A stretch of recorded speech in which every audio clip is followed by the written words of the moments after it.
Okay, we can see your screen now, so you just need to start your slideshow. Okay, you see me now again? Yeah, you're good. All right. What's next? Okay, there, I talked about this. We'll just skip this. This is basically, why is it doing my words again? All right. Okay, and we're just going to pass this. This is in the constellation Perseid because the radiant point of where the meteors are coming from. So we'll continue on with that. One of the things I just added just now is about the weather. Okay, before you go out to see the Perseid meteor shower, you always should check the local weather. Hopefully this is going to work for me. Of course, you can check on your TV screen, your phone, your apps, but for some of us, we use the clear sky clock, and hopefully this is going to work. Dennis, you can see this? Okay. So this is one of the features that more experienced members like to use, the Winnipeg's clear sky clock. We should maybe put a link on the webpage. I think we do. Okay, this is kind of give you a good idea about how the cloud coverage is. I'm not going to go in depth here, but the top part of the row there says cloud coverage. The darker the blue, the better it is. That means we have clear skies. When it gets kind of light blue, that means we do have some clouds, and of course, when it's white, it's pretty much clouded over. But it's one of the features that we like to use. One of the reasons is it's broken down by hours, and it kind of gives you ahead of time about when it's going to clear, when it's going to be not. But it's not 100% accurate, but we do use it as a guideline for that coming stuff. Okay, so all right, so let's move on next.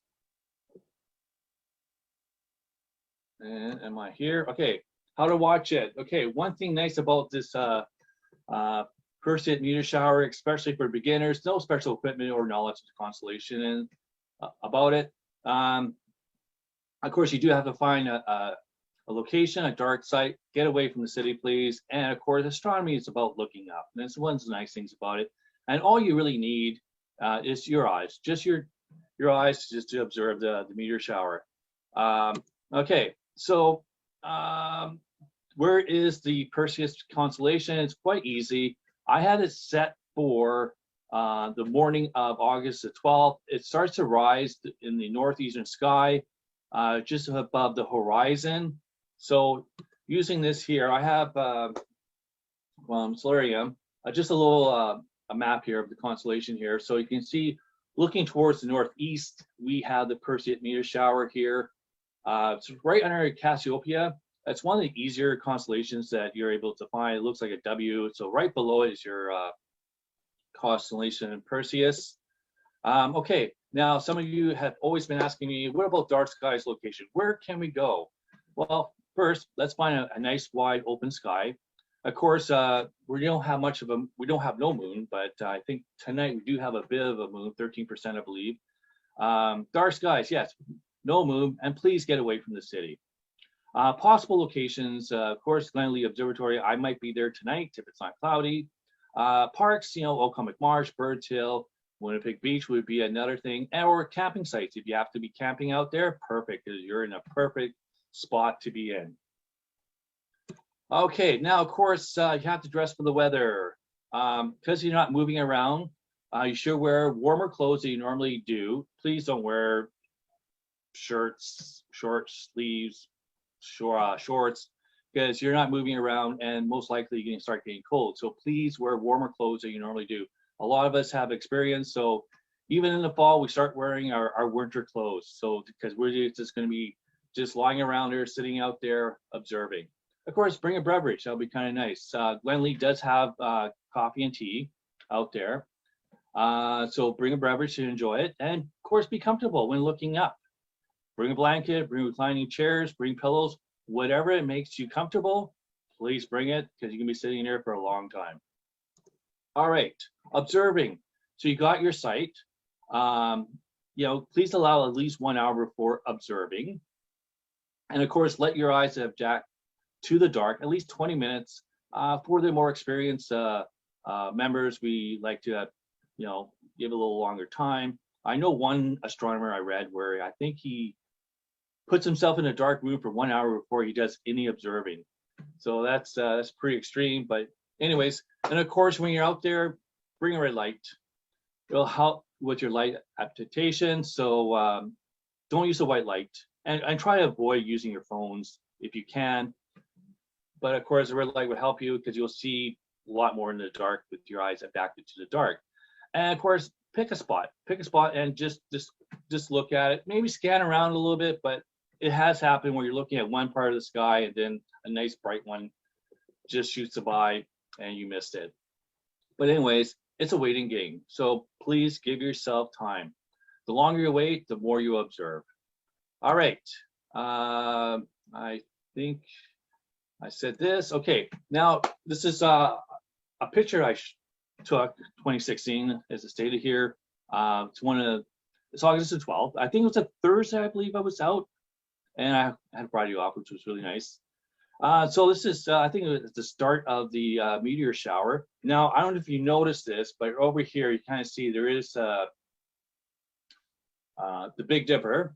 So, and of course, there's one Perseid. Perseid's constellation would be way over here. I don't know if you're able to see my mouse, but you kind of get it. It's radiating from that point. So yeah, just relax. I think it's a nice warm weather at the time, but of course I did dress up, and I had my camera going the whole time, so I just pretty much stood up the whole time for a couple hours. But anyways, there's some publications that I will mention that may help you, especially for planning or to be alerted what's going on for the events. Of course, one of the things that obviously would be the RASC meeting. In this case, it's a beginner session I'm talking about, but of course, Jake's going to do what's up, and he will explain more about what's going on with the night sky during the month of August, and he will explain the weather too. One of the nice applications that we have is Sky News. If you remember, we get it free. Of course, if not, you have to go to a magazine store or a drugstore to go look for it. And of course, we have the Observatory Handbook. I stated here it's 150-year plus. This has been in publications for over 150 years, and yes, it gets distributed worldwide. This is a really good book. And another thing that I have here, the calendar. The calendar is one of my favorite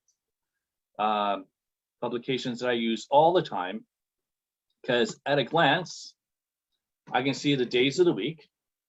I can see what events is going on.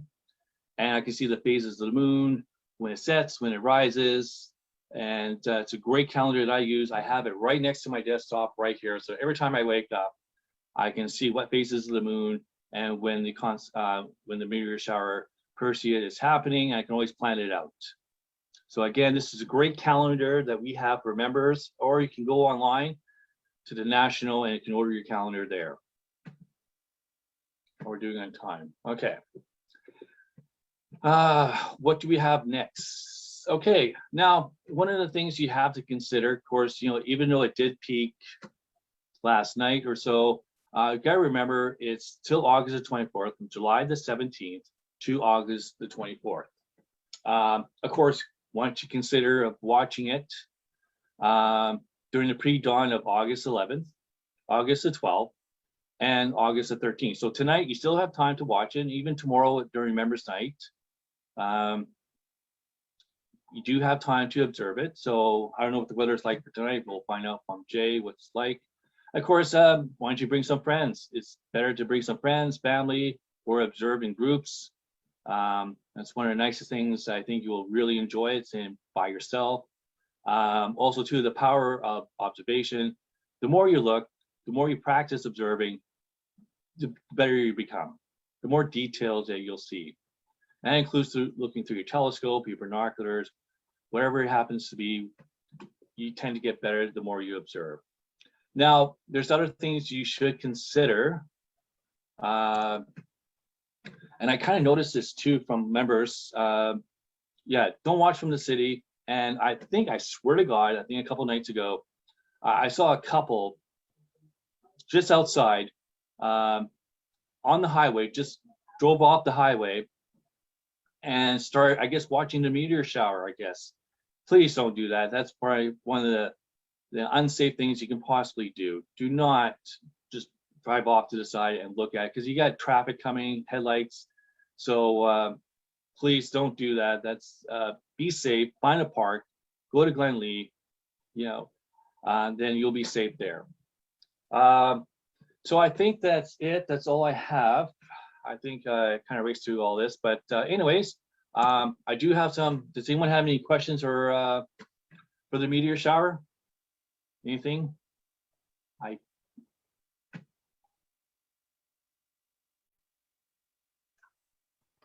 If you have questions or that, you can put them in the chat. Okay, I don't see it here. I'm going to call it up. I'm going to.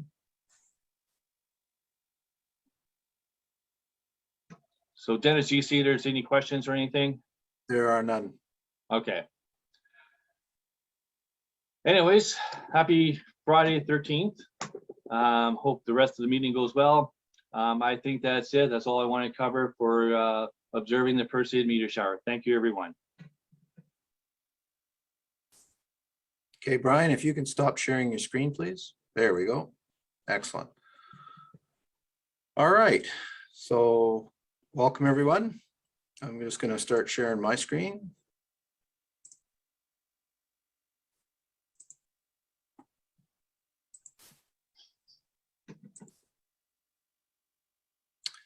As we just saw there, Brian has done a little talk on the Perseid meteor shower. And so I'm just going to wait a couple of minutes. We've got several people online already, which is great. I see Kamala there, and Paul Shelton just to say hi. And I see Adil there, Ken Metcalf, Graham White, welcome. John and Margaret are there, and Gail. It's nice to see you all there. Lucille, and of course, Judy and Clifford and everyone else. And I just see a quick chat up there. So, and yeah, just thank you there to Brian. So it's good to see everybody tonight. And for all of those that are joining us on social media, welcome to the RASC Winnipeg's monthly meeting. And Brian Stach just finished the beginner section on Perseid meteor showers. And prior to the meeting starting, Jay and Judy had been out last night, and maybe Jay, did you want to talk about that just for a minute before we move on to the rest of the meeting? You and Judy? Well, actually, we'll be saying something about it in the what's up. But yeah, it was a good night last night, at least in the early part of it. No cloud at all through the whole night. And I know some of the models are showing cloud tonight, but had a look at the satellite pictures and they don't show anything coming in, at least in the early part of the night. And anything after that is going to be just thin cirrus. From what I can tell, 2 nights ago was not as good as last night. So the peak was probably last night. And so it'll be pretty good again tonight, I expect. I'll be trying for it again. All right. Thank you, Jay. So I'd also like to thank Scott Young, who's our host for tonight and managing things in the background. And for all of us, that's greatly appreciated. He does a great job, and thank him very much for that. And some of you also may know him as the host of Under the Dome from the Manitoba Museum, a great program. And if you're able to, strongly recommend that if you have the opportunity to go out and support the Manitoba Museum as much as we can. Same as Okamic Marsh is now open. They're another like-minded organization that we like to work with and support. So again, it'd be good to, now that these great, outstanding science organizations are available, that we as members that like to promote science, in particular astronomy, support them and give them a little shot in the arm whenever we can. So I'm probably going to start the meeting just a little bit early because everybody that could be here is here, I think. And again, welcome to everyone. There we go. So I'll just got to rearrange my little video here. Good. So tonight we've had our beginner session already. I'm going to do a little talk about a few announcements in a minute, and welcome everybody. For those that don't know who I am the president of the Winnipeg, the RASC Winnipeg Center. Tonight, What's Up will be Jay Anderson, who was just talking a few moments ago. And then we have What's New, which is Dr. Michelle Boyce. And at break, we'll have a short break, do like we did last time, where there'll be 2 breakout rooms, one just for kind of social, just to chat with each other, and another one on minor planets to talk a little bit about. Our main presentation tonight is Bob Stevens, who will be talking about minor planets. And then, of course, you can stay online and the virtual get-together will continue afterwards. We don't have to log out and log in. We just stay on this channel. So with that, I'll just move into our announcements. And again, if people have questions or that, just a reminder that if you can either raise it in the chat box for now, and we'll be sure to answer it. If I miss it, I know Scott will remind me. So the big things there, just a reminder again that the council has been busy this year working on a lot of different things. One of our end goals is for incorporation. Bylaws, the draft bylaws have been written and we've had feedback from a few people. Again, I'll just say thanks to Scott Young. He was one of the first ones to send us some very helpful clerical things and a few other suggestions, and we're looking at all that together. So we appreciate that. There is still time for that. They're posted on the forum in the member section. So you'd go in there and you look and you can find that under documents and things. Operations manual, we've just begun work on that. We have a small team that's going to be building that. Mike is leading that from the council. Strategic plan, the mission, values, and vision have all been posted again on the forum, on the member section, where you can go and look and provide feedback. We have got some feedback. We appreciate it because, again, our goal is no later than the annual general meeting in January is to vote on this. So it's there for you to look at and review and make comment, so that hopefully when we get to that point, we'll be able to review it one last time and then vote on it and see if the membership decides to accept it in its current format or in its format at that time. The mentor program has been launched. Again, on the forum in the members section, you can find where you can sign up to be either a mentor or to work with a mentor. We have, I forget exactly, about 17 people, I believe, signed up, both as mentors and those looking for to be paired up with somebody. And we're really happy to see that kick off. Especially now that a lot of the restrictions as far as health orders have been lifted, allowing us to get together. And so we hope to see more of that. If you're not familiar with it, again, go to the member site of our forum on the website and you'll be able to find that there.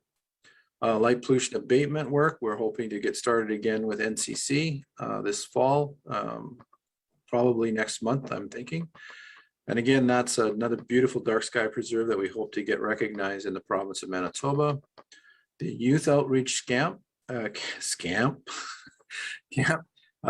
date may change slightly. There is information on the forum if you'd like to volunteer, and it could be a very exciting, potentially our very first public outreach event for a long time, and it would be really nice to see that. And there's been a few people step up already. Gord Tulloch is the person that is coordinating that, and you can reach out to him as well. Just reaching into public outreach.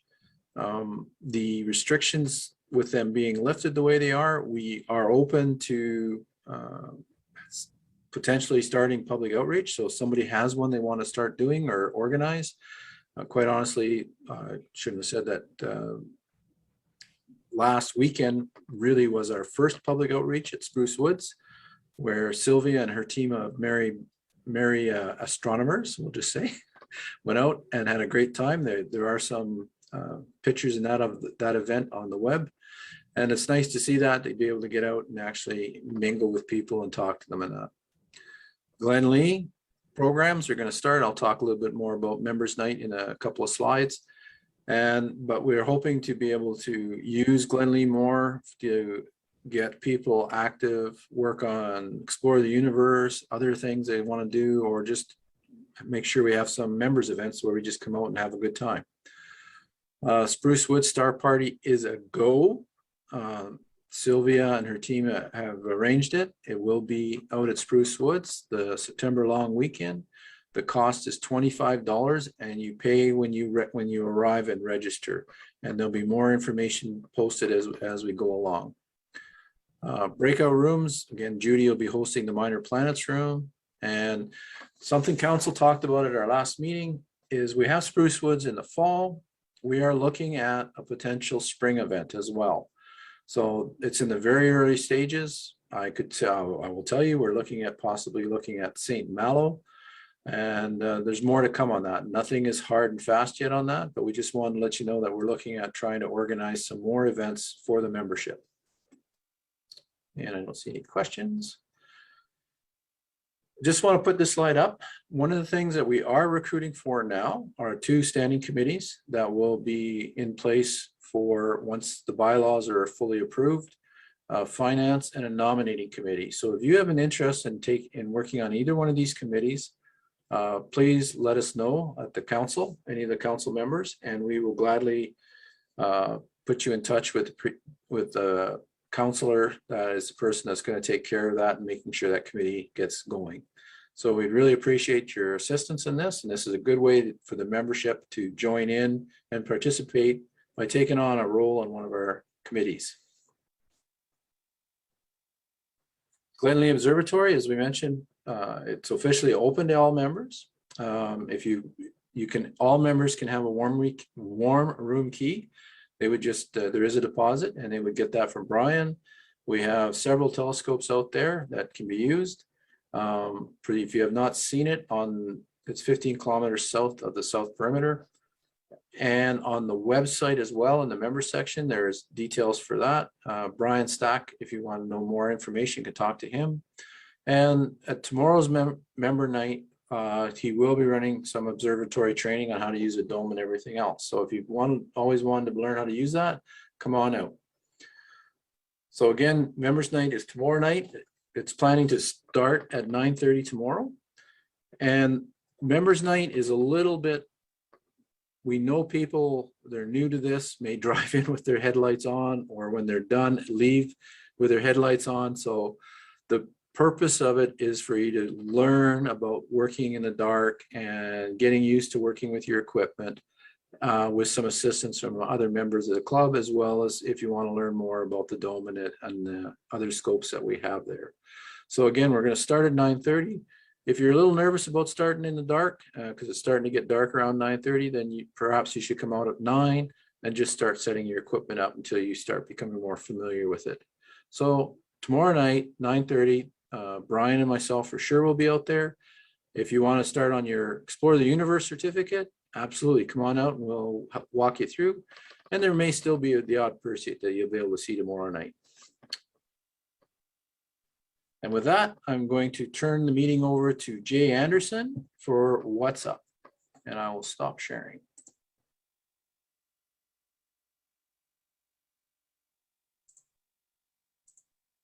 Over to you, Jay. You're muted. Get off of mute here. And let me get over to where I want to go. Right here.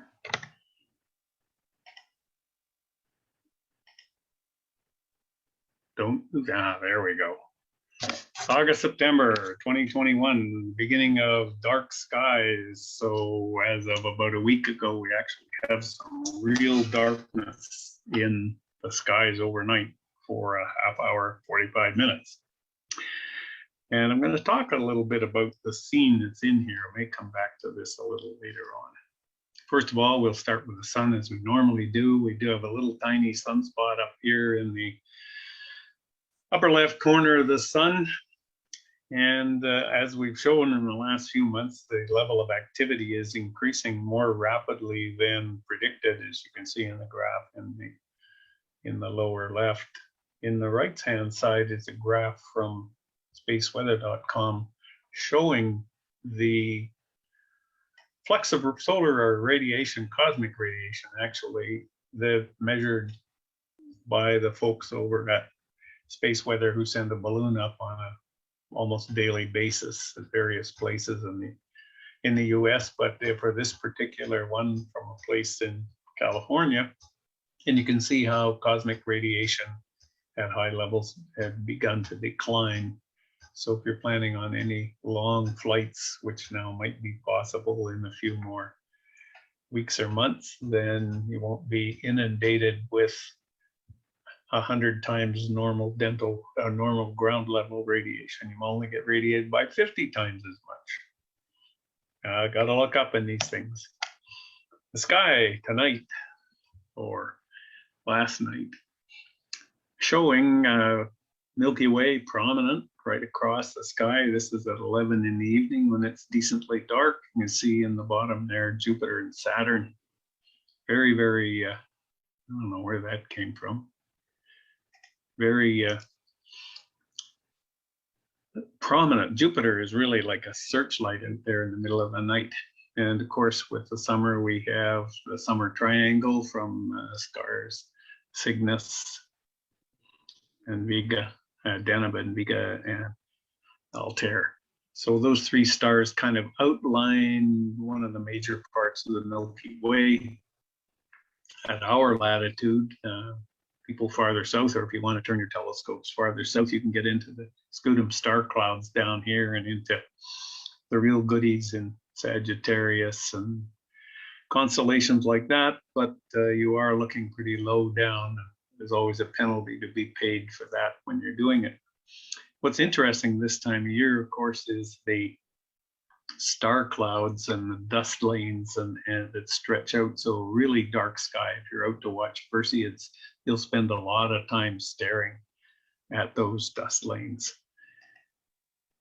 There's a lot of little goodies in the sky. We've talked on some of them before. We've got the Dumbbell Nebula up in here with its sort of blue and red, or azure and red colors. You've got Albireo, a lovely little double star with a red and a blue companion, which is at the bottom of constellation Cygnus.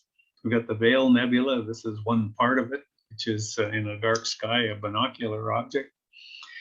We've got globular clusters, lots of those around in the whole area in the Milky Way, right from top to bottom along that line is just full of little goodies. Now, once you start looking at these, and here's a sort of zoom in here, this is looking underneath Cygnus. So we're into this area right in here, which is up pretty close to overhead at this time of night. You can see the Dumbbell Nebula is here, the Veil Nebula is up in here, the star Albireo is in here. We have a small cluster in here. We have the coat hanger cluster, which named after the first guy that wrote down that he'd seen it, and far and away not the first guy that ever saw it. I doubt if the Babylonians would have called that coat hanger cluster, but some other feature that they probably had that was similar in shape. So we're talking about the dust lanes. Here we are looking at 11 o'clock in the evening in September 12th, and everything's moved over. So for the first part of the night, this is the time of year really to get out and see the Milky Way.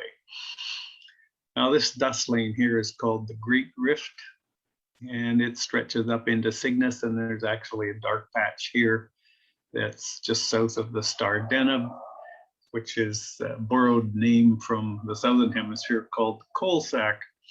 Now the Great Rift has a very logical explanation on it. It's actually where we have in ancient days the chariot that carried the sun across the sky. The fellow that did it loaned the chariot driving to his brother. Essentially loaned his car to his brother, and his brother took off with the horses. Wasn't able to control them very much. And as they got too low, they started scorching the earth. And Zeus got a little tired of this, so when he got to a certain point, in order to preserve what was left of the earth, he threw a thunderbolt and knocked him from the chariot, killed him, fell into the river. His brother went and rescued his body. And the gods were so impressed with this that they went and created this rift, put him up in the sky. So the rift is actually the burn trail from when he was too low with the sun, and the point up in here represents where he fell to earth. So I like to keep this thing as scientific, so that's the best that I can do for today. Planets. Well, we got Mercury. It's out, but it's so low down from our latitude. You have to really be in the southern hemisphere to see it decently. Venus, it's so bright you can see it, but it's also very low down there close by Mercury. Mars, in between them, also terrible viewing conditions. So you're going with Jupiter and Saturn, and there have been some nice pictures from the membership on some of those in the recently. Jupiter, you can't miss it. It's actually brings a little bit too much light into the sky at night, and Saturn's in front of it. So once you find the bright one, you know where the next one is, because it stands out quite well itself. Now Saturn is in pretty close to opposition, and when it's at opposition, the rings are especially bright because the shadow of the ring particles now falls behind the particles, kind of like a full moon, and so they're not mutually shadowing each other in the rings, and so we get a noticeable increase in the brightness of the rings. Somebody mentioned that not very long back. Uranus is high in the sky. One of the highest it's been in 60 years, but of course at magnitude 5.7, you have to look carefully to see it in binoculars. But with a telescope view, you'll see a tiny little greenish disk. And Neptune is also well placed, low in the early part of this month, but once we get into September, it's going to be getting up quite a bit higher. We have a nova out there, RS Ophiuchus, which is actually a recurrent nova, meaning that it repeats itself at irregular intervals. You can see here what the explanation is. This is the photograph I took last night of it with the EV scope that I own. That's an automatic telescope. You just tell it where to go, and it goes there and takes this picture and downloads it into a cell phone for you. In the shorter exposures, the nova is actually a noticeably red color compared to the other stars that are in the field. So we're seeing this one just really coming up to maximum brightness and will be fading away over the next few weeks. But it's interesting that because it's fairly bright, you can photograph it quite quickly. You don't even have to have a tracking mount, and you could probably watch it fade away if you wanted to. It's caused by two stars in close orbit, and one of them is loaning material to the other one, which when it builds up high enough, explodes in a ginormous explosion. And so it blows all this stuff off, and then it begins to accumulate again, and sometime in the future, it does it all over again. So it's actually well placed. You can see the band of the Milky Way here. It's a little bit above. Here's the Scutum star clouds that I mentioned, so it's a little bit to the right of that, or a little bit to the west of that. And you should be able to find it with all of the charts that are online without too much problem at all. Pretty pictures, Mercury and Mars. They're really close as they've been for quite some time, but for us, it's either extremely low in the evening, or if you really wanted to see it, try for it in the daytime. You'll need to have a telescope that can be pointed in the daytime. So you have to be polar aligned ahead of time. They're pretty faint for daytime observation, but with the clear skies we have, if it's still like that in a few more days, then it should actually be visible. I've watched events with Mars before in the daylight. The sun's about 17 degrees away, so the sky will be relatively bright. The asteroid series is passing through the Hyades cluster. This green line represents its position tonight for the next week or next 5 days. So you can see that it's next 3, it's going to be right in the Hyades cluster here. And then it'll be passing a little to the south of it. And at this time of year, we start to look at the zodiacal light, but now it's in the morning instead of in the evening as it is in March. And we'll have something to say about that next month. The Perseid meteor shower we've already covered. It peaked last night, actually. Last night was a pretty good show, but it was disgustingly filthy with sky glow. So all the photographs, especially after midnight, start to show more and more of this ugly green color. And we also had a little bit of fog out here at Kaleida, so it didn't really make the sky opaque. You sort of thought it was there visually, but when you saw the pictures, you could see that it was actually fairly persistent, and that would have been a good night actually to look at planets and photograph them, because the air would have been very steady and the wind was down to nothing. So one more night at least, too, if you're determined to watch the Perseids, and it looks like the sky tonight is pretty good.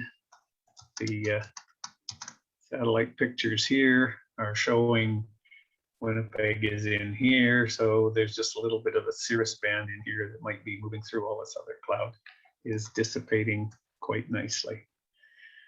And somewhere in here is my actual presentation. There we go. Here's a map from the NASA's All-Sky Meteor camera from today, showing the number of fireballs that network has collected photos of in their calculated orbits. And whenever they cluster, of course, they all meet at the Earth, but a very dramatic demonstration of the presence of a meteor shower. And here comes the cat for Gail. So thank you all very much. And there you have it.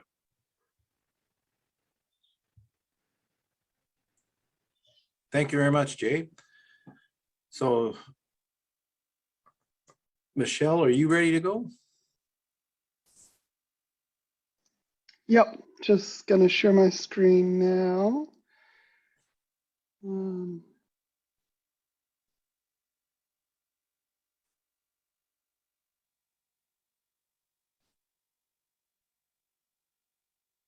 Can people see my slide presentation? Yes. Okay. Okay, so what's new is kind of short, so it should hopefully make up for some of the missing time. So I just have three subjects. This was actually quite an interesting object that was observed through the ALMA radio telescope. It's a large millimeter array telescope in Atacama. I believe that's high up in the mountains in Chile. And it's actually been a very useful instrument because it's capable of detecting chemistry in planets and stars and so forth. So it's quite the instrument. So this is star PDS 70. It has other designations, and it's in the constellation Centaurs. And what we're seeing here on the right is basically this is a typical planetary formation disk around the star for young solar systems. But what's unique about this system is there's a planet here, PDS 70c, which you can just make out its own little planetary, its own little circumplanetary disk, where basically it's forming the planet and moons around the planet. In fact, they gather there's enough material there to form about 3 Earth-sized moons. Now, the interesting thing about this is is one of the first times they've observed this process in over 4,000 exoplanets that have been surveyed so far. This is actually in a younger stage of development, so they're able to see this. And so where the planet is going around inside this 30 AU gap here, it's basically sweeping out and cleaning space and collecting material for its formation. And then, so just to give you some sense of distances, this is roughly the distance to Neptune. There's another object in here, but it's much closer to the star. You can't see it, another planet, and it has the orbit of Uranus. And 1 astronomical unit is the basically the radius of Earth's orbit. It's a good way to think of our solar system. To get a sense of scale, it's good to think in terms of those distances.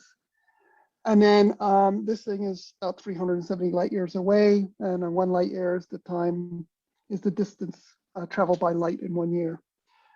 So yeah, so that was quite interesting. And then there's the minor planet or asteroid Bennu, which is one of, I forget, 300 something near Earth asteroids that NASA is keeping a very careful eye on because they could potentially impact our planet. So they need to work out the kinematics, and if there is an issue, mitigate it as soon as possible. So in this particular instance, OSIRIS-REx is a lander that went to Bennu to gather material from the surface and get more properties in order to refine the estimates and impact statistics. So basically, with that extra bit of information, there's a 0.06% chance within 300 years we might be hit by Bennu. And yeah, and that's not a simple calculation. In fact, I have just a short video I'm going to show you on the next slide. It's a very nice, concise video, and it explains just how difficult it is to predict the trajectories of these bodies. But before I do that, there's a couple of just statistics here. The orbitable period of Bennu is almost the same as Earth. It has a orbital radius of approximately the same as Earth. I was kicked out. Oh, I'm still here. Let's see if I can get PowerPoint back up again.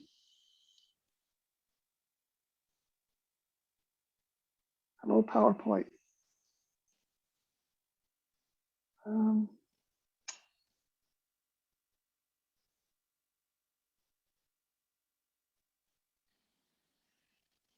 Oh, it wants to switch screens on me too.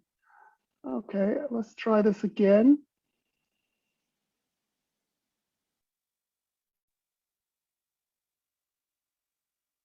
Okay. Right.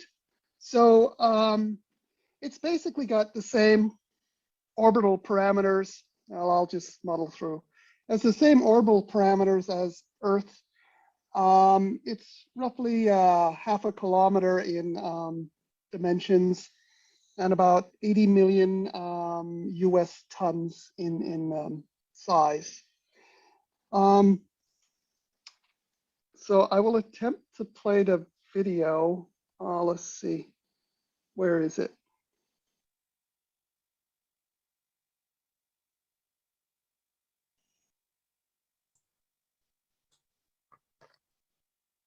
I'll just play it manually. Let me know if you can hear it. Can people hear that? No. Okay, I'll let the video run and then I'll just explain it.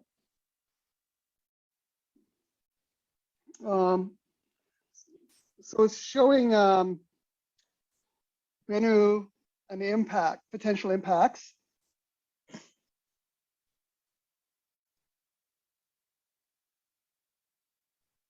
So this is just showing the moon going around and the effects of the Earth and so forth. So basically, one of the main parameters in order to predict the trajectories of these near impact Earth impact objects is using the typical celestial Newtonian mechanics in terms of orbits and taking into account the moon, the sun, and I believe about 500 other asteroids out there. Okay, so if that isn't hard enough, then they have what's called the Yarkovsky effect. And this, basically, I'll just run this forward.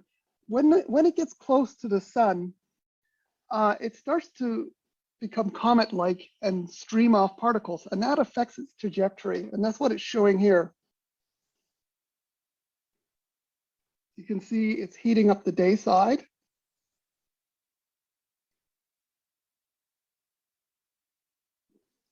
And so the night side is cooling down and releasing heat, and that creates a small thrust on the asteroid.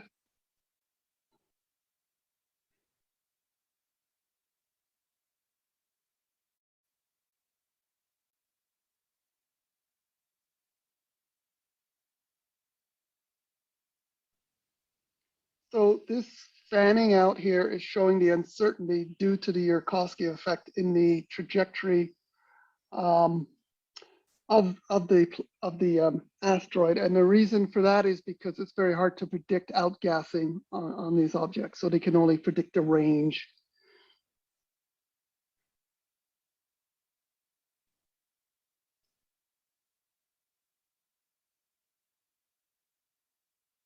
Okay, so basically that leads to what are called keyholes. And if it enters any one of these keyholes, it means that it gets close to Earth, it's perturbed by the Earth, and on the next orbit, it will impact the Earth.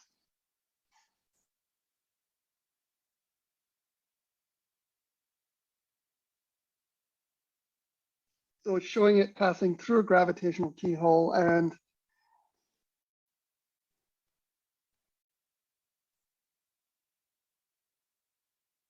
you can see the impact. It's interesting to note that even though the Earth is moving this way, this is coming at us from behind. And so it's really the relative velocity of the impact and not so much its speed.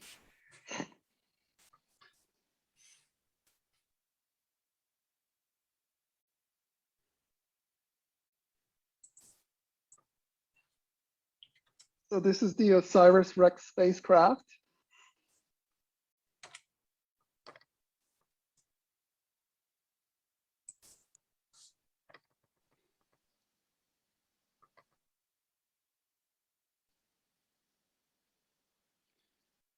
Okay, so the rest of that is, I'm going to stop this here. Hello. And I'll go back to my slide presentation. Normally when I've done this before, the video, you can hear the video, but for some reason today you cannot. So my apologies for that. It is, of course, Friday the 13th, so that is my excuse and I'm sticking to it. Okay, so last slide I'll just show here in this view instead of running the slideshow in fear of it crashing on me. So the last thing I just wanted to mention was OSIRIS-REx, which has this lengthy name, which basically explains what it does. So it's got, anyway, it explores the surface and looking at the properties from the light, you can tell chemical makeup, and then it actually gets a sample from the surface and returns it to Earth. And in fact, it's already done that back in October 20th, 2020. I remember watching that video. It was a 6-second touch and go. They got over 1 kilogram of regolith, and they were only expecting 60 grams. So that's bonus. And they were supposed to do a spin test to weigh it, but they were losing some material and they decided, let's just pack it up and go. So it was roughly a 2-year mission, and now they're heading back to Earth. They will pass Venus twice before flying by Earth in September, I think it was 24th, 2023, at which point it will drop, deploy a small capsule, and fingers crossed it will land safely on Earth. We've had other incidents before where that wasn't the case, and I forget the one, it was a Japanese probe and it had chased a comet and then plowed into the Earth, but they still managed to recover some of that material. So hopefully this will be much more successful. And that is my what's up for today. So if there are any questions.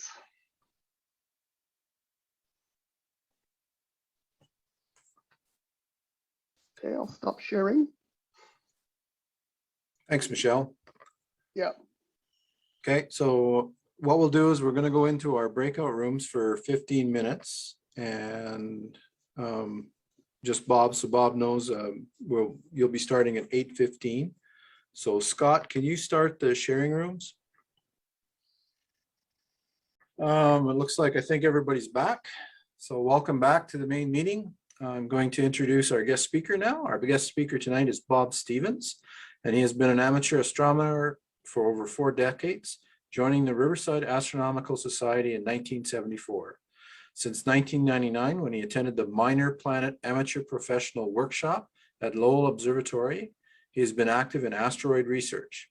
Since then, Bob has determined almost 1,100 asteroid light curves and has published or co-published over 300 research papers, articles, and announcements. In this period, he discovered 18 binary asteroids. In addition to his research on solar system objects, he likes to travel around the world to see solar eclipses. Bob has seen 18 total solar eclipses, 3 annular solar eclipses, 6 partial solar eclipses, and 17 total lunar eclipses. Bob is the current treasurer of the American Association of Variable Star Observers, AAVSO, and serves on the board as treasurer of the Society for Astronomical Sciences, Inc., an organization whose purpose is to conduct seminars on pro-am collaborations.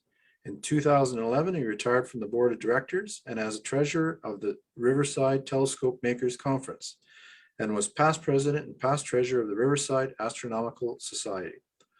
Bob became a full member of the American Astronomical Society and a member of the Division for Planetary Sciences. Finally, he is president and CFO of More Data, Inc., an organization created to manage research grants from NASA and the National Science Foundation for Research Scientists. Asteroid 39890, Bob Stevens, was named by the International Astronomical Unit. He has also received the G. Bruce Blair Award from the Western Amateur Astronomers for many years of contribution to amateur astronomy. And in 2009, the American Astronomical Society awarded Bob the Chambliss Award for Amateur Achievement. And in 2012, the Riverside Telescope Makers Conference awarded him the Clifford W. Holmes Award for major contributions in popularizing astronomy. Finally, in 2013, Bob received a Shoemaker Grant from the Planetary Society in support of their work at CS3. Please welcome Bob Stevens. Okay, and I'm going to share the screen. Thank you for that. Here we are, that's what I'm looking for. Okay, well, I didn't realize, and I was very interested to see that tonight is apparently Minor Planet Night. We had an excellent presentation by Dr. Boyce. Here we go, trying to get things started, and that's going to be great because it's going to shorten up some of the stuff I want to talk about. So this is a Frankenstein's monster of previous talks I've given on asteroid research and stuff that you can do from your observatories, and away we go. So over in the Minor Planet room, somebody was asking, well, what are asteroids? Minor planet and asteroids refer to the same thing, and this is what your typical public, family, friends would think, that somehow asteroids are always attracted to New York City, Washington, D.C., and sometimes London. Us as amateur astronomers think about, well, what direction do we need to twist our spacecraft in to slide in between these things, with no thought about why don't we just fly above this belt of rocks as if they were even this close together. Saturn's rings aren't this close together, by the way. Scientists, though, tend to think of asteroids in geologic terms, their meaning to us as a civilization and how we got to where we are. But what are they really? Well, they come in two flavors. One is stony metallic. These are smaller things, more monolithic objects. Think of Meteor crater in Arizona was a stony metallic thing that came down and created that. But that's just a small percentage of them. Most are what we call rubble piles. That's just loose aggregate, barely held together by their own gravitational attraction.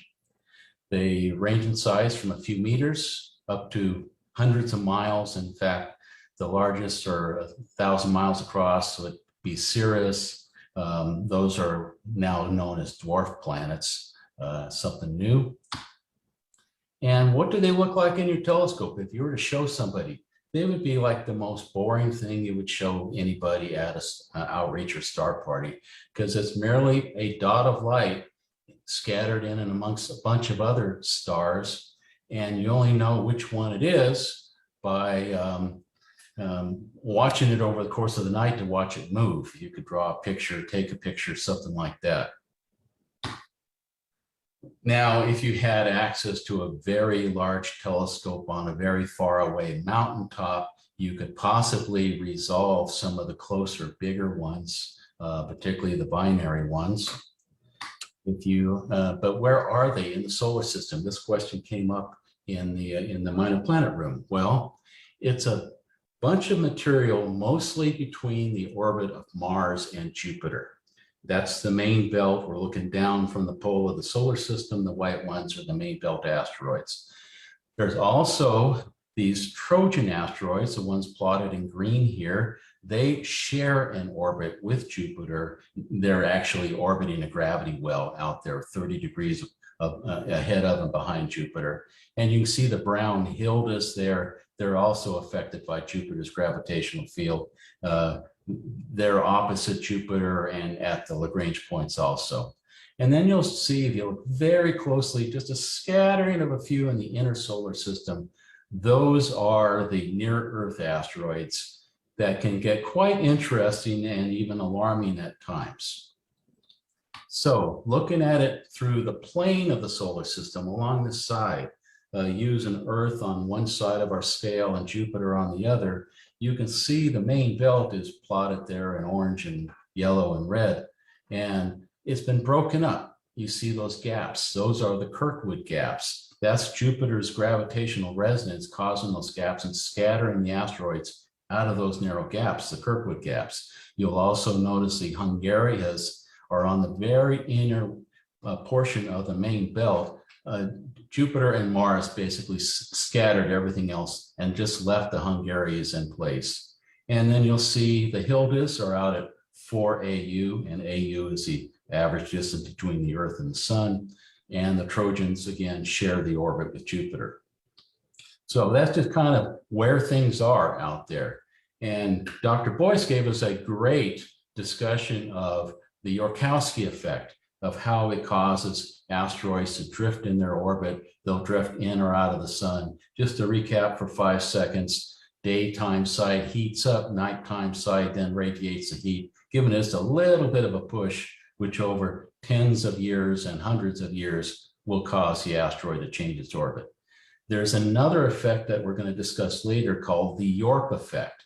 That's the initials of the 4 astronomers who described it, and which Yorkowski is one of the 4.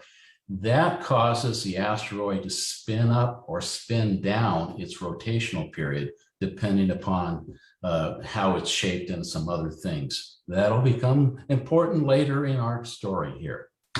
So what's the proof?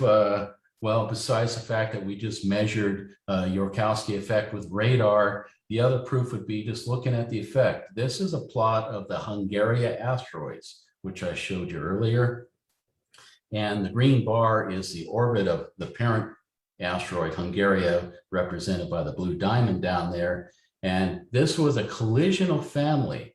It blew up a few millions of years ago. It got hit by something, scattering a whole bunch of objects. The smaller asteroids fragments are towards the top of the scale. They're dimmer, 18th magnitude. The brighter ones are towards the bottom. And as you can see, the smaller objects are moving more in their orbit due to Yorkowski than the larger ones tend to. Again, that's proof of this physical effect of the Yorkowski effect. So what have I been doing? I had observatories, still do at home. I built 2 observatories at the Riverside Astronomical Society's observatory complex in Landers, California. And then I finally bought some property and developed an observatory complex for myself and several other astronomers and amateur astronomers who study asteroids and some other things. So we bought this property back in 2012, and it was an estate sale. We got it for a song almost, but it needed a lot of TLC. That poor 1,000 square foot garage workshop had barely had any paint left on it, as you can see. The rest of the property was in dire need. It came with everything you could possibly need. We wanted to keep this thing, but somehow the county made us tear it down. I was really sad about that. But nonetheless, we set out to build 9 observatories out here. And we hired contractors, and here they are pouring the piers and setting the piers for us. We had to tell them what to do. Poor Mickey there, that we're putting in a pier for a 20-inch right there.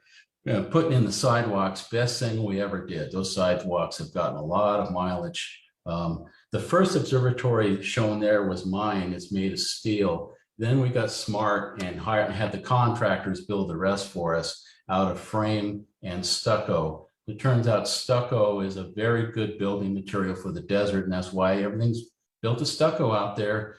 The thermal properties are great for observatories, and it stands up to the weather elements quite nicely.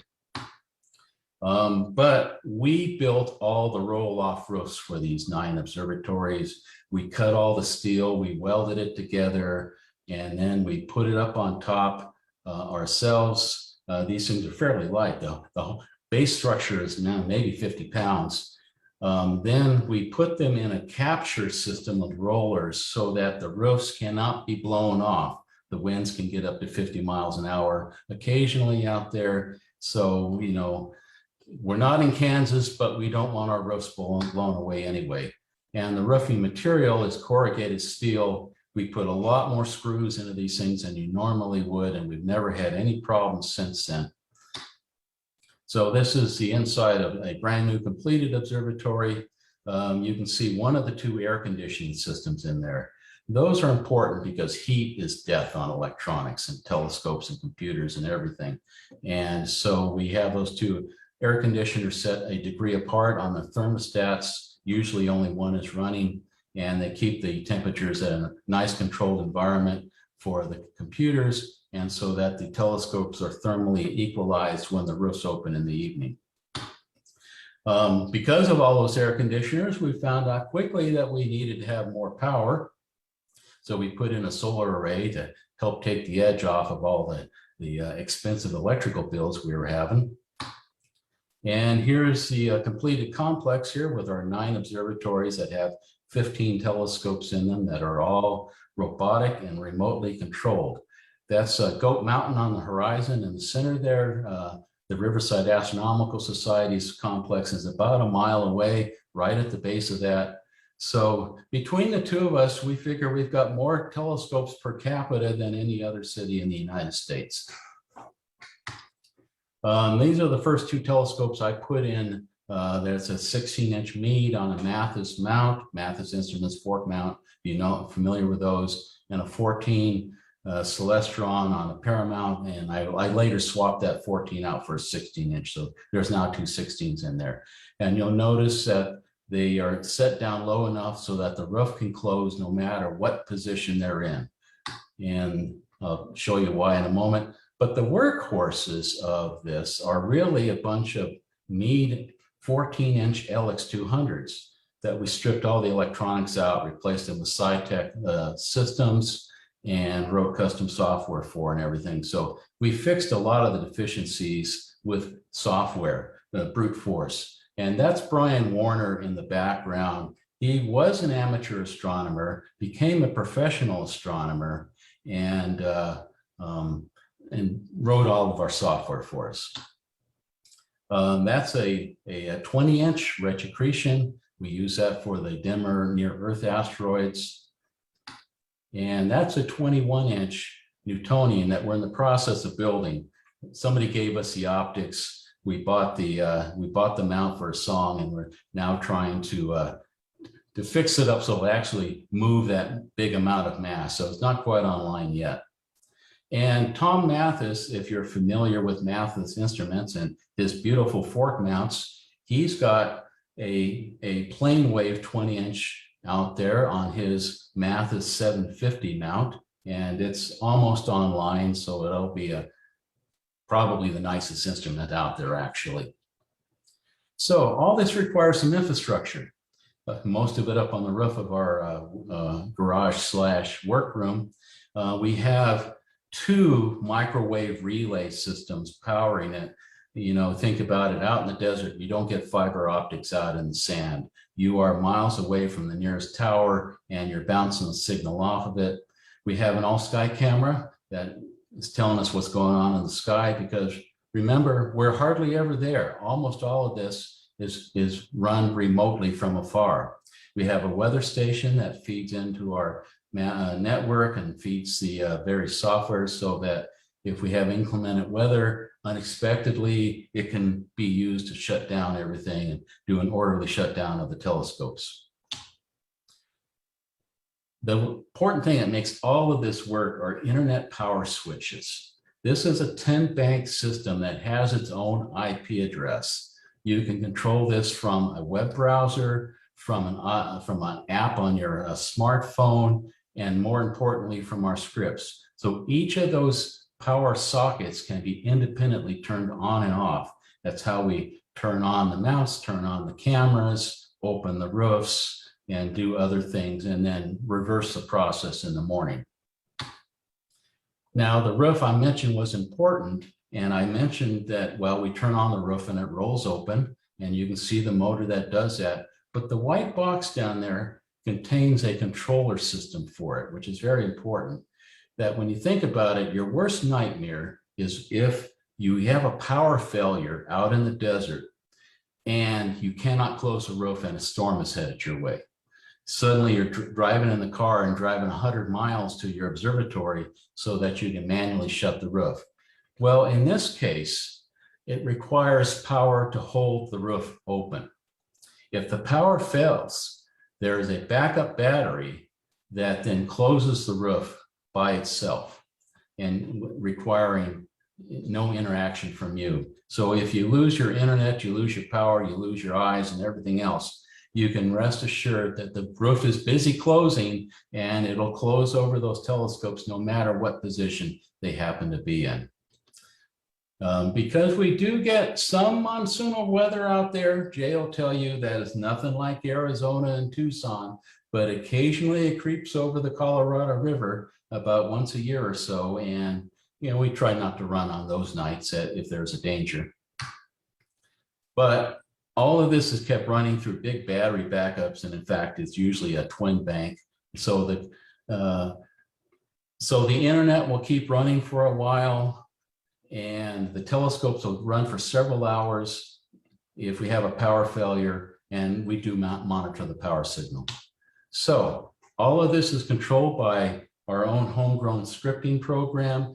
The telescopes are actually run by SkyX software, which controls the telescopes, the cameras, and everything. Remember, everything is either Paramount or SciTech controller systems, but SkyX needs to be told what to do. So this scripting program, you know, turns on the power to various components, starts SkyX up at a certain time, that opens the roof at a certain time at night, slews the telescope to the target asteroid, images all night long while following the asteroid, and then does all the reverse in the morning when the asteroid's too low in the sky to observe anymore.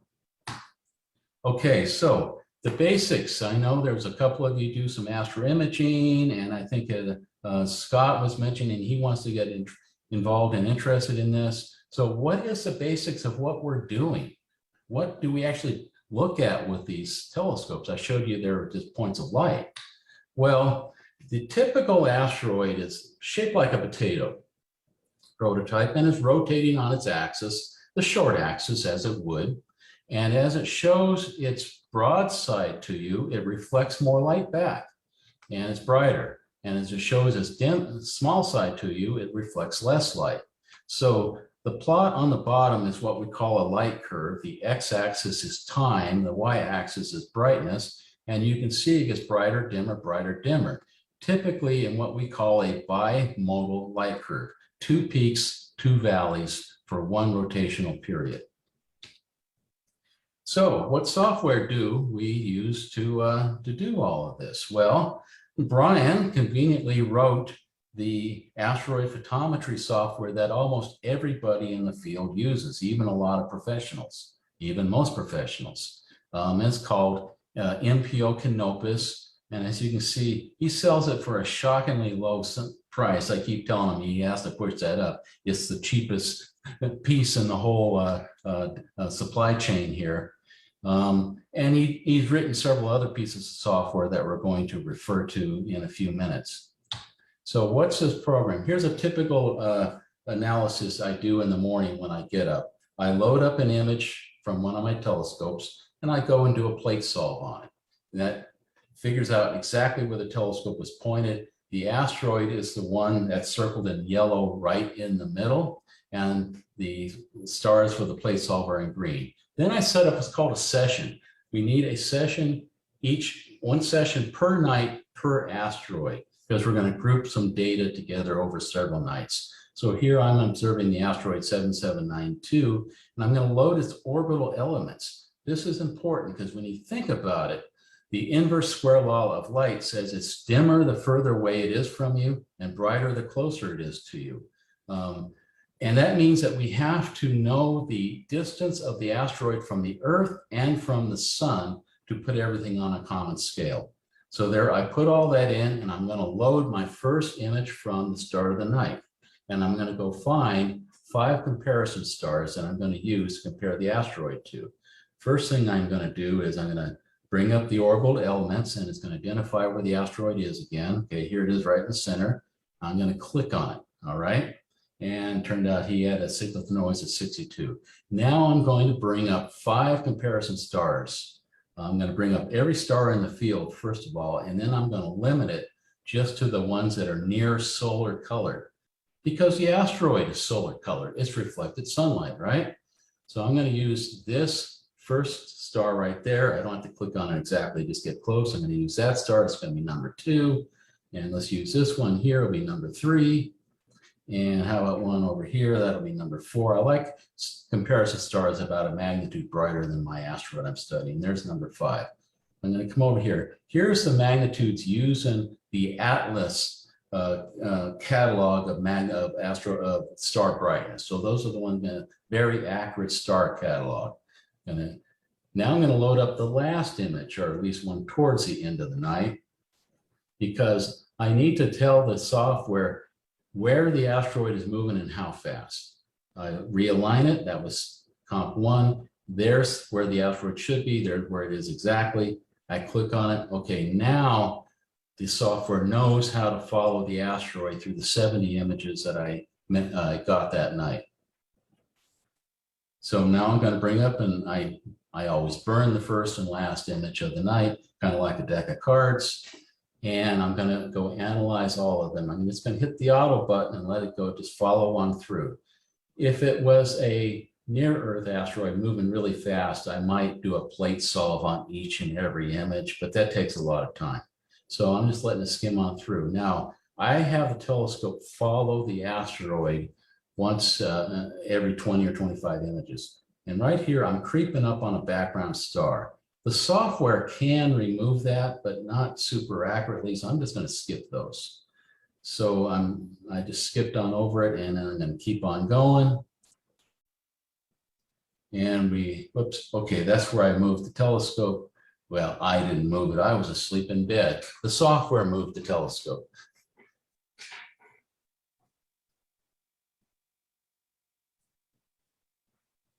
This is not an activity conducive to getting a lot of sleep unless you automate this whole process.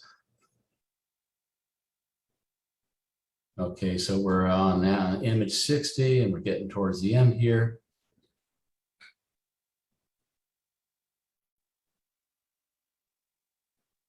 All right, so let's close that up, and let's go look and see what we got.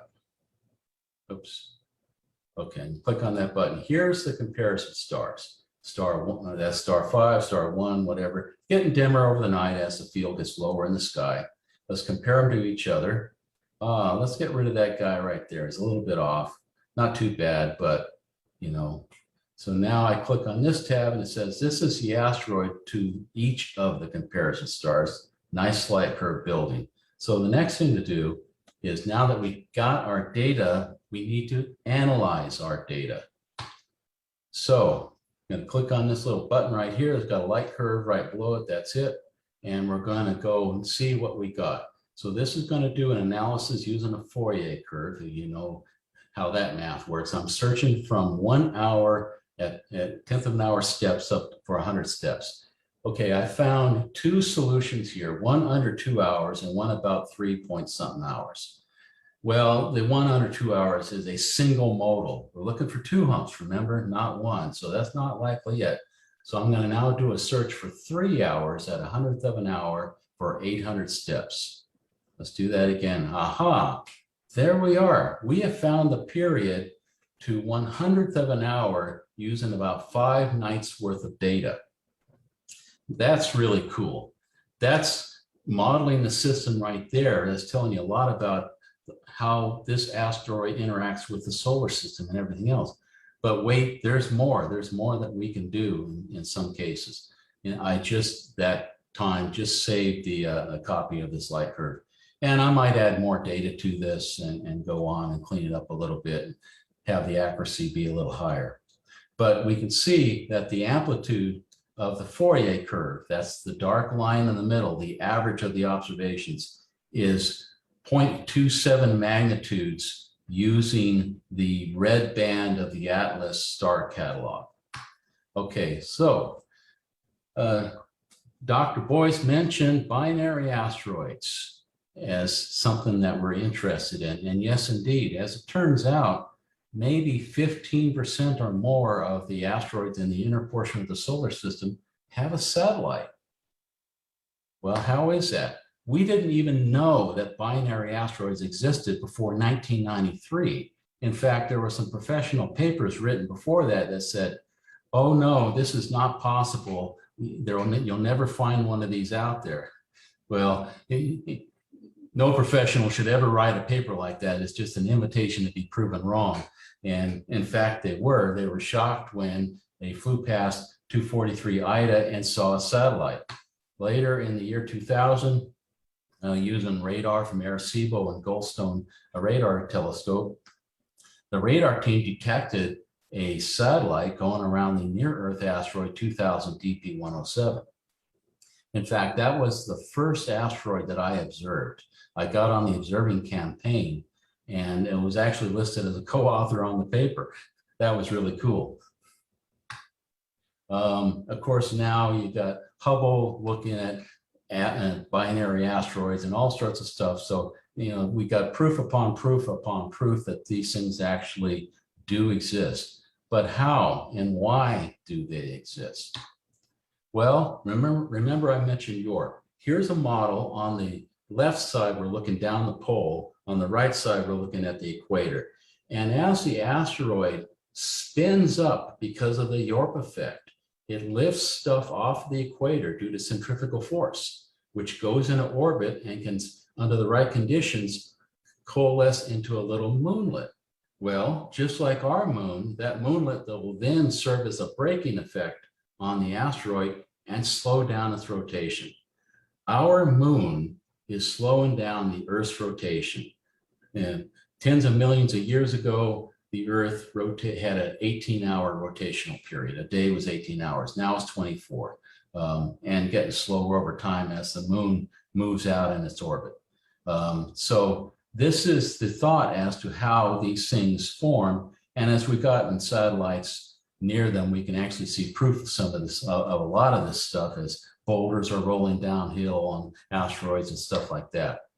What's further proof? Well, the other professional in our research group is Alan Harris, well-known asteroid scientist. And he developed this plot with some others. And think about the x-axis on this plot is the diameter of the asteroid, from a few tens of meters on the left side to 1,000 kilometers on the right side, logarithmic scale. The y-axis is the rotational frequency. Scale on the left is rotations per day, scale on the right is rotations per hour. So 1 rotation per day equals 24-hour rotational period. Now, let's drop into this plot every known asteroid rotational period along with its estimate of its size, which comes from infrared satellites and things. And we see the dotted line is a very strong mark of what they dubbed, Alan Harris dubbed, the spin barrier. That means that's the point where the loose aggregate starts lifting off of the equator of an asteroid as it spins up, and you'll see it's right about 2.2 hours 10 rotations per day, just about. And the stuff in the upper left corner, those are your very small monolithic objects. The fastest rotational period measured so far is, I think, about 6 minutes. They might have gotten one faster than that. So now let's drop down to this plot, every known binary asteroid in red. And you'll see that by and large, they're pushed right up against the spin barrier. Again, more proof that this is the formation mechanism for binary asteroids. So what are the types? And these are a lot of the same concepts that for exoplanets and for binary stars and stuff like that. You have fully asynchronous. The rotational period of the satellite is different than its orbital period, different than the rotational period of the primary. You got fully synchronous. All three of those numbers are the same. That would be like a contact binary of a variables of a star. And then you got singly asynchronous. That's where the satellite's rotational period and orbital period are the same, but different than the primary. In other words, the satellite is tidally locked. Think our Earth-Moon system. That's a singly asynchronous system. So can you, from your backyard with your small telescope, detect these things? You absolutely can.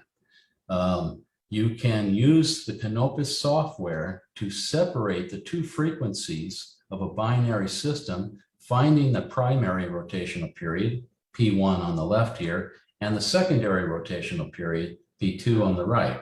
And you'll see what we call mutual events. Those are the eclipse events. You see those a lot for exoplanet research.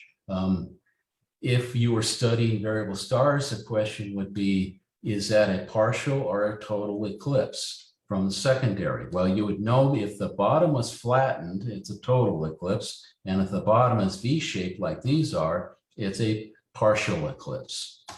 So suppose you're doing your work in the morning, you got your cup of coffee, and this is what you got instead of the nice clean light curve I showed you earlier. It's got all sorts of data points that are too low, and you just can't make them line up no matter what you do.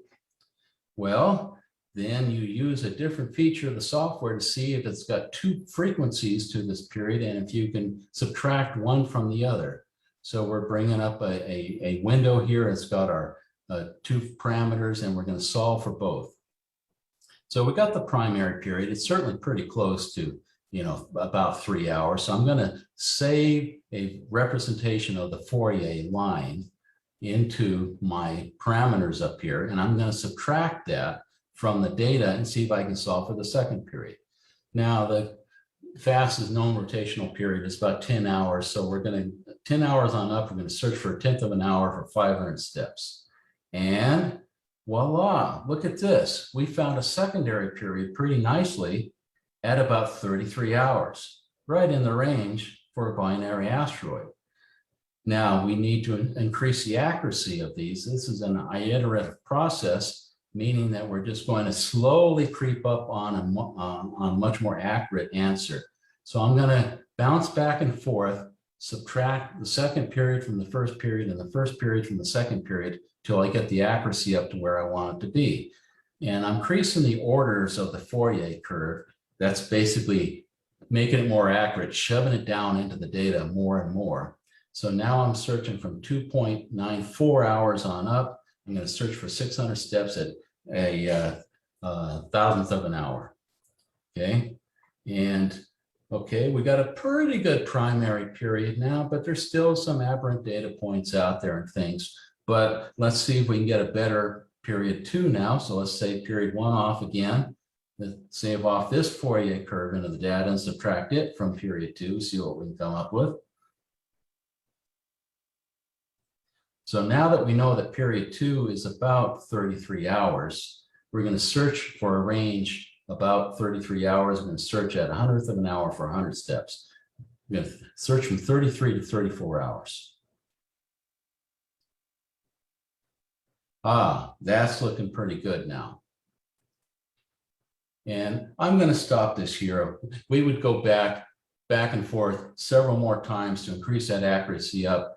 But the short answer is that I determined the primary's rotational period to a 10,000th of an hour using this process. Okay, so if you're doing this sort of work, you know, there's a few things. We have a saying here, you know, when you hear horse hoofbeats, don't think zebras. That's an analogy that works well in North America, not so good in Africa. But it just means that don't look for the odd stuff. Eliminate all the common stuff first. Satellites don't cause asteroids to get brighter, only dimmer. You know, and make sure you've accounted for your background stars, bad flats, noise, everything else that can go wrong. You know, get coverage of each event 2 or 3 times. And you know what, sometimes you just can't get the answer and you just have to leave it out as a suspected binary to be visited again at the next observing session or season, actually, which might be 2 years away. Okay, other stuff you can figure out. If you figured out the binary, you can now model the system. Because of the depth of the eclipse events will tell you the ratio of the secondary to the primary object.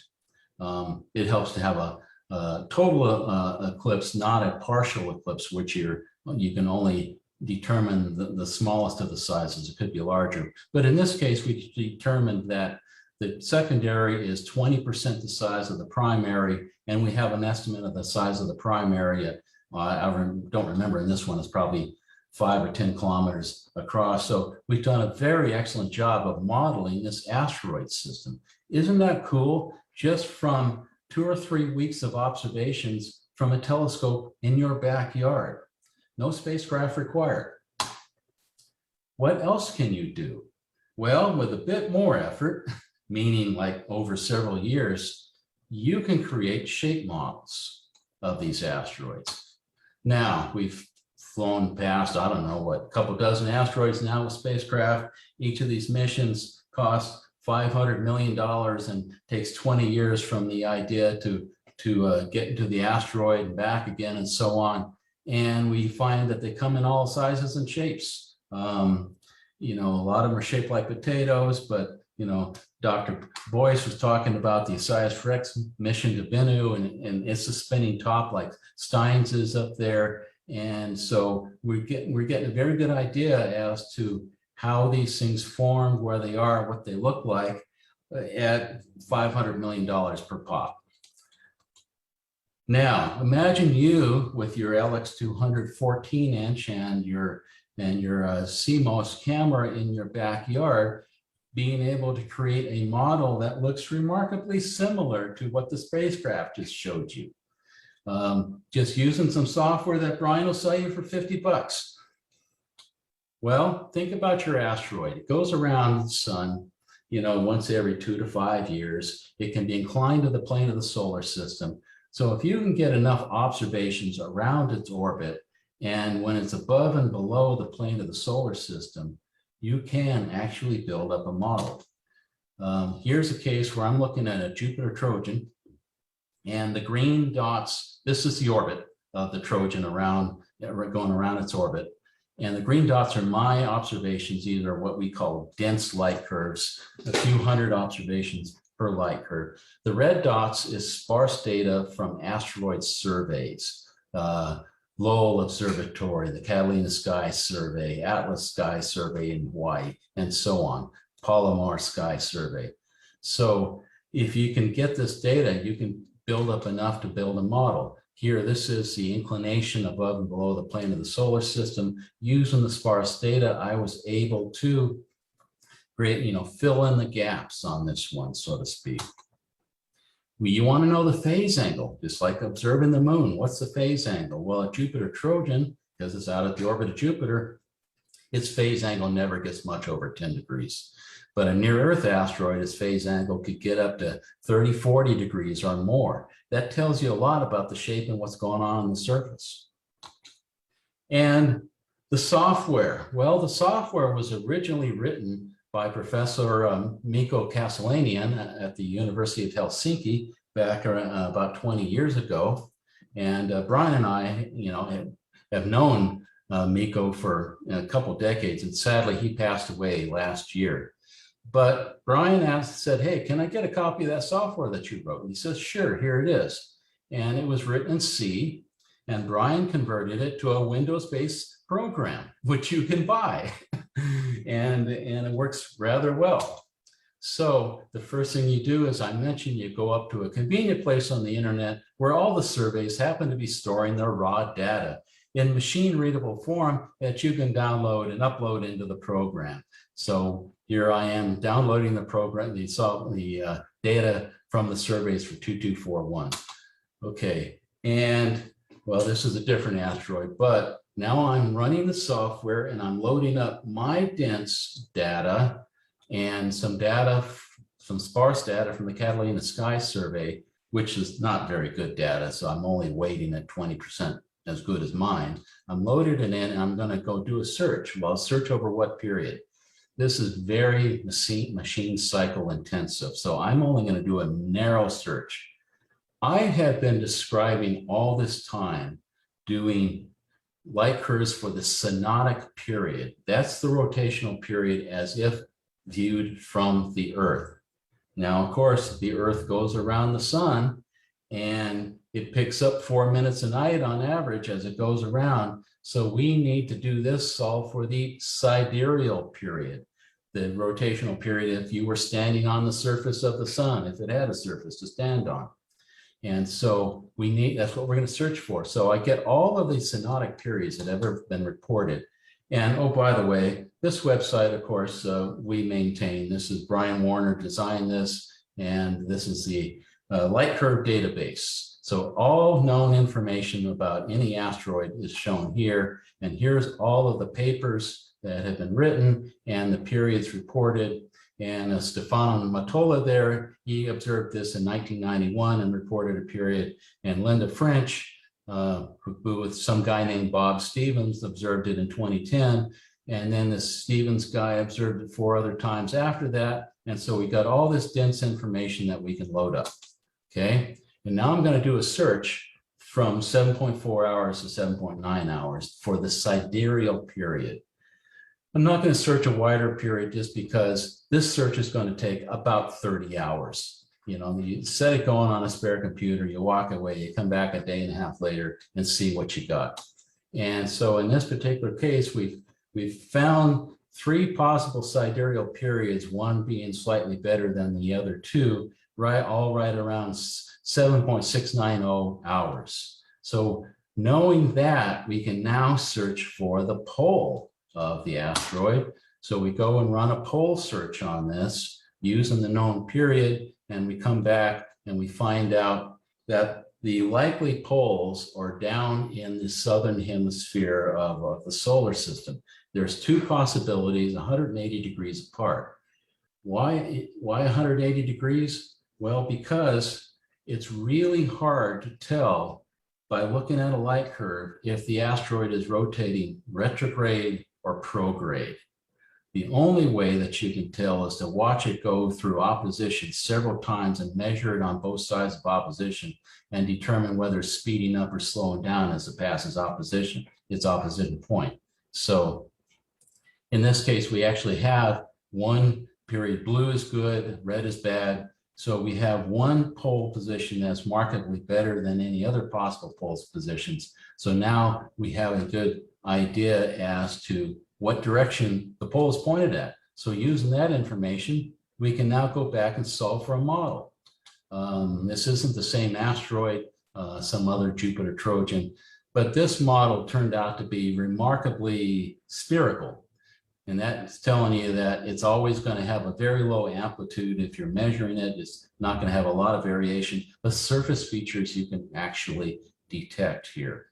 And so think about it, over the course of a long time, you can solve for this sort of stuff. And what's the proof? Other than repeatability, and we are doing these on other people's shape models and coming up with similar results, but also you can reverse engineer. Based upon your model, what should the light curve look like at any one point in time? And then can you predict the light curve and actually have it match up with new data? And in fact, if you can do that, you know you have a very good shape model of the asteroid and a very good idea as to where its pole is pointed in the solar system. So from your backyard, with more than a casual amount of effort, you can come up with a representation of what an asteroid looks like, which is remarkably similar to what a spacecraft would see without spending $500 million in 20 years of time and 200 people working on it. So using that information, what can you do? Well, they've already shown that near-Earth asteroids have a preferential pole position.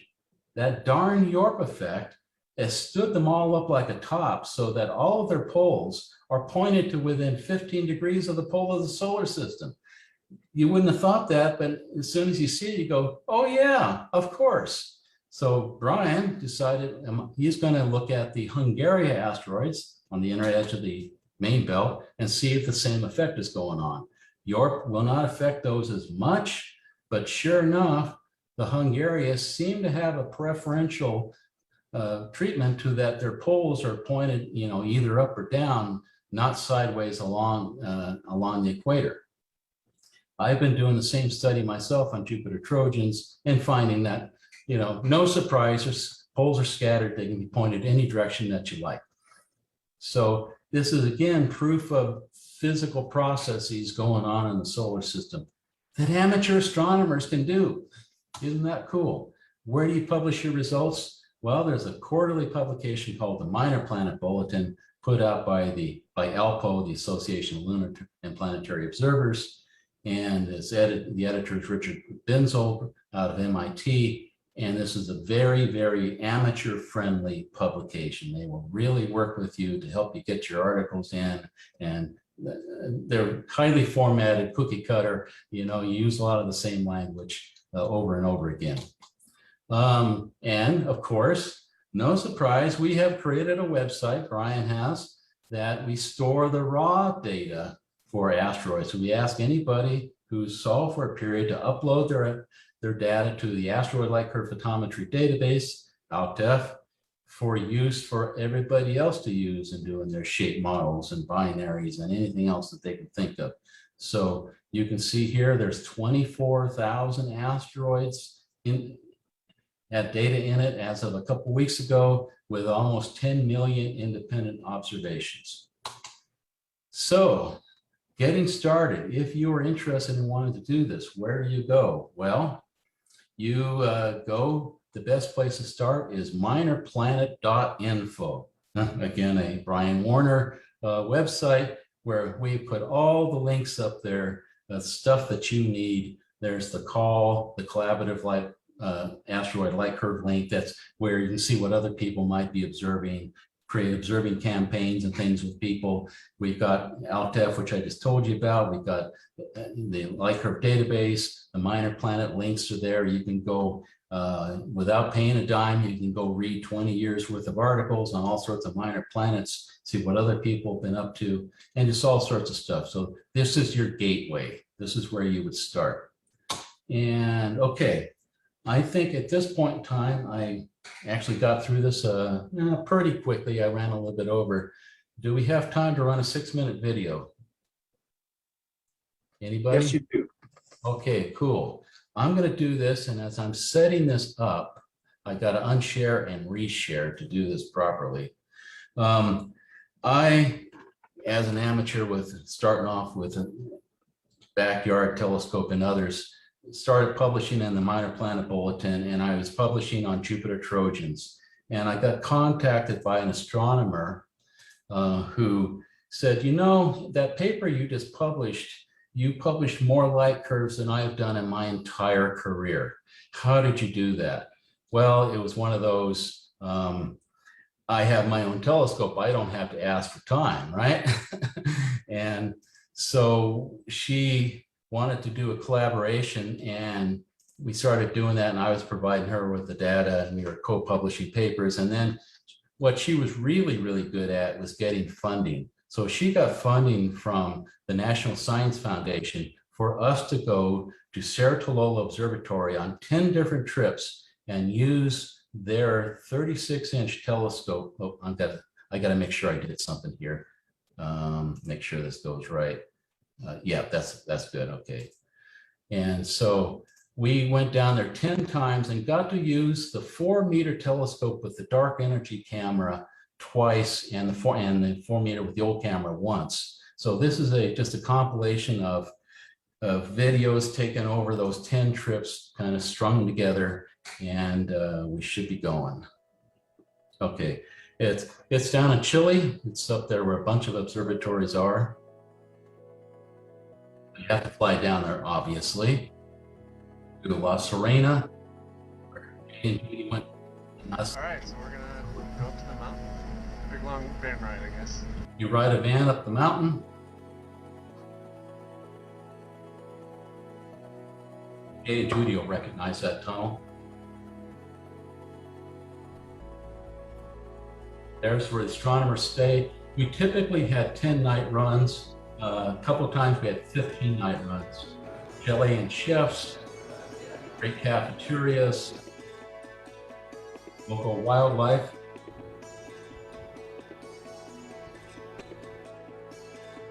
You don't want to see condors. That's bad seeing. You stay up all night whether it's cloudy or not. The 36-inch telescope is an old one built in the mid-60s. But it's easy to get time on. There's the CCD camera. We got to put liquid nitrogen in it 4 times a day.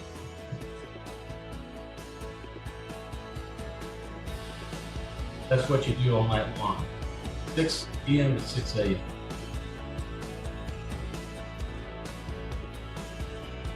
Of course, I was the one that would go outside. The professionals would stay in the home.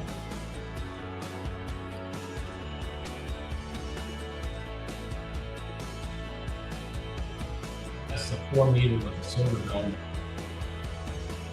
Dark energy. That's the seeing monitor right there.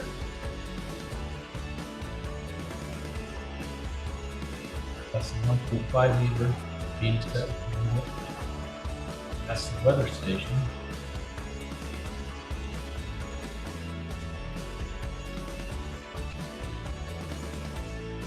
Let me put the nitrogen in the camera right there.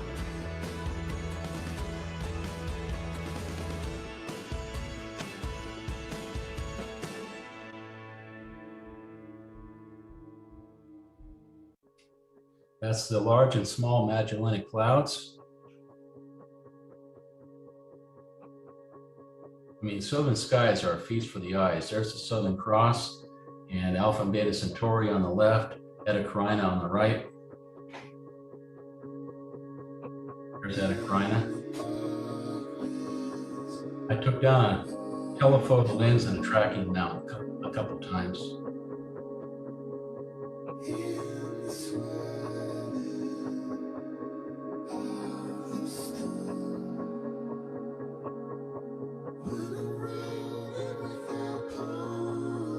You have to apply for time, and it's really hard to get the time on that telescope.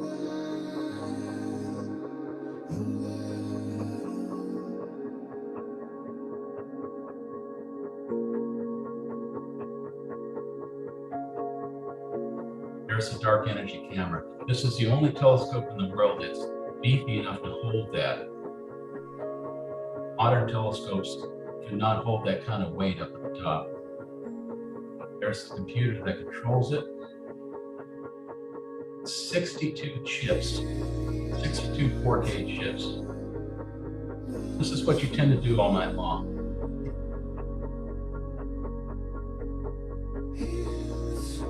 But I would go up to the observing deck of the telescope occasionally, put the camera up. Of course, we observed whether there's thin clouds or not. We observed whether the full moon is out or not.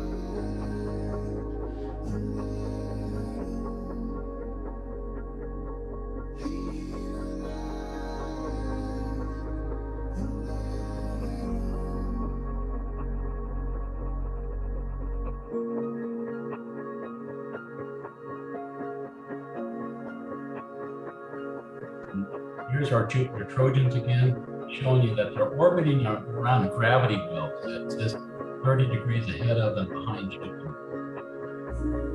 I was the one who picked the fields with the telescope. The yellow circles are the full moon. So I was trying to pick fields as close to that as possible, that I can get as many trojans into them as possible.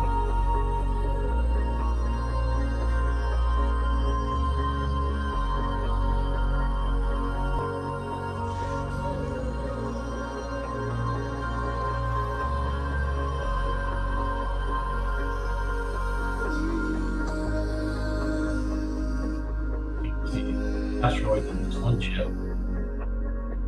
We measured everything we could.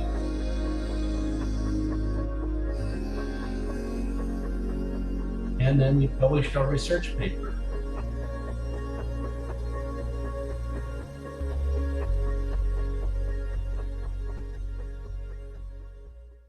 Okay, that is it. I can see we actually have some questions here in the chat box. Okay, somebody was talking about occultations, and I used to do that too. That's a lot of fun, out on the highway with clickers and tape recorders, and the WWD signal going in on a tape recorder. That's great. They are still very much in modeling. They're the actual proof, and used in conjunction with your model. You can tell the IOTA who does that sort of stuff what the orientation of the asteroid is, and it's been shown that those models are actually very accurate, or can be very accurate, because the occultation data you just asked about actually mimics the silhouette as that your model predicts. So yes, that is of great importance and the final absolute proof. The second question is, are the light curves done using filtered images or unfiltered? Okay, the professionals will say filtered because they don't know any better. They think there's some value to the color information, that you might actually see some differences between the blue and the red channel, or the red and the visual channel, or whatever. The reality is all you're doing is throwing away a magnitude's worth of light. Almost everybody these days uses unfiltered observations to get as bright as much of a signal to noise as you can. So unfiltered, please. Other questions in the text or orally?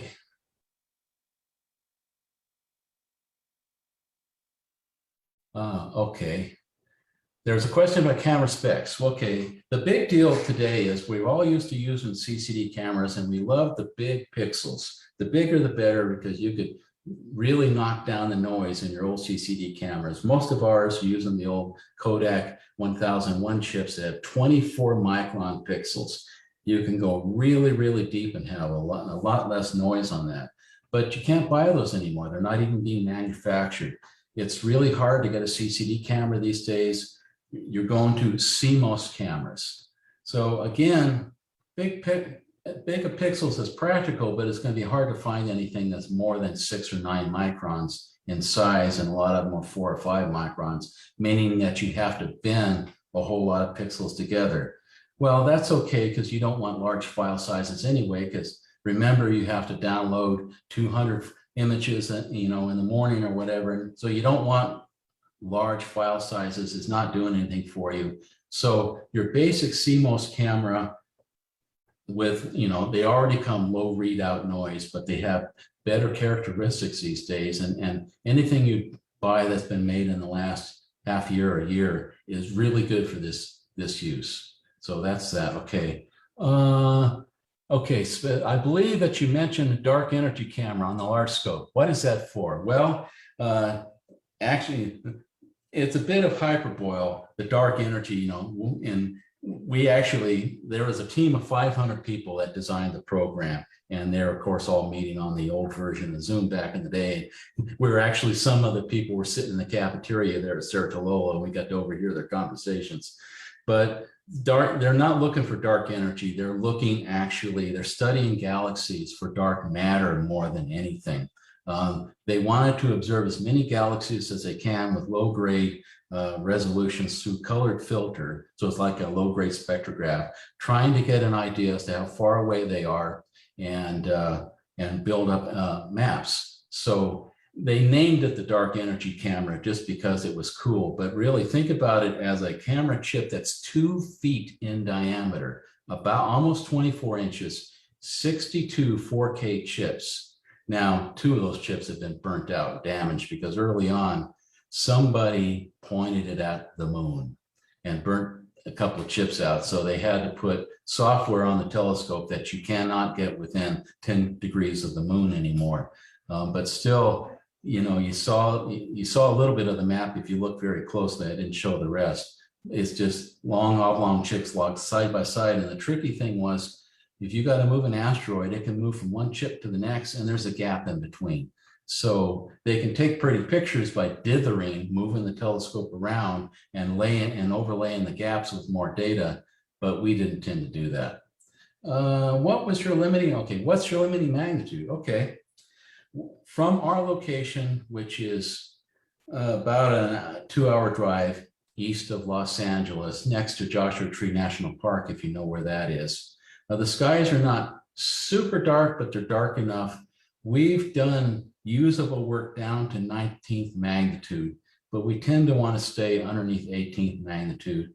And depending upon what you're actually doing, if you're wanting to do binary work, you want much more brighter than that. You need a lot of signal to drive the signal to noise down. But 17th to 18th magnitude is very typical. And of course, if you got a 4-meter telescope in the dark energy camera, you're at 20, 21 to 22 magnitude. What is a rough? I'm not sure what you mean by that.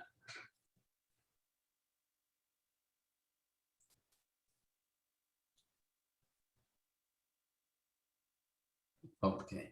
Oh, roof. Roof. Okay. I have some question about, okay, I must have missed something. Let's see here. Okay, a Fourier is a mathematical line that's being drawn. It's not an image. Okay. Did I miss something else?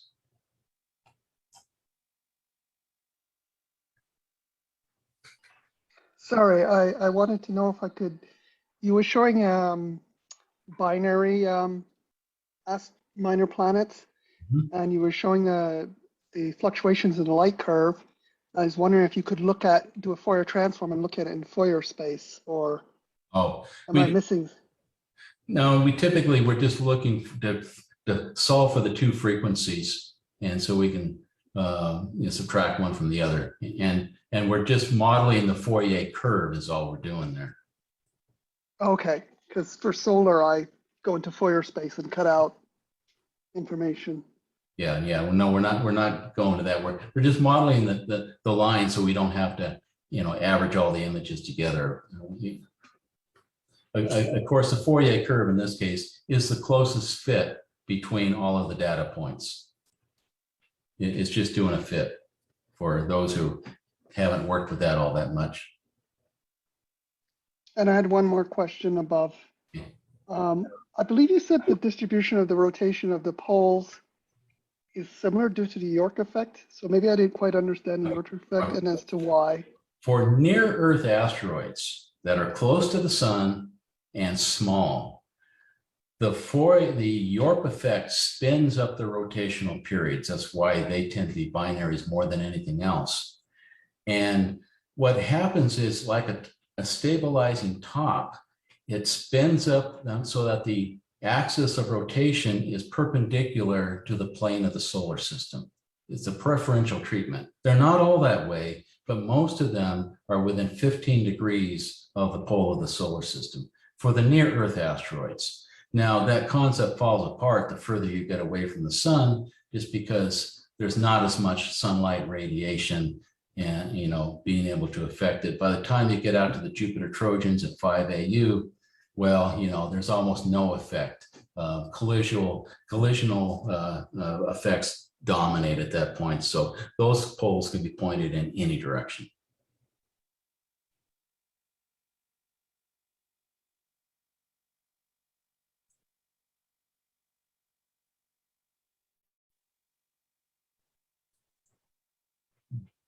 Any other questions out there?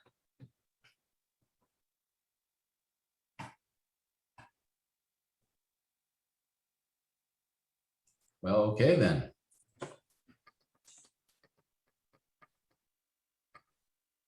Last call. Any more questions for Bob? Do you have any closing remarks, Bob? No, just that, you know, this and a whole bunch of other things, this is kind of a Renaissance era again for amateur research in all sorts of things. Astronomy, of course, started out as being largely amateur research driven, gentlemen astronomers back in the 1800s and so on.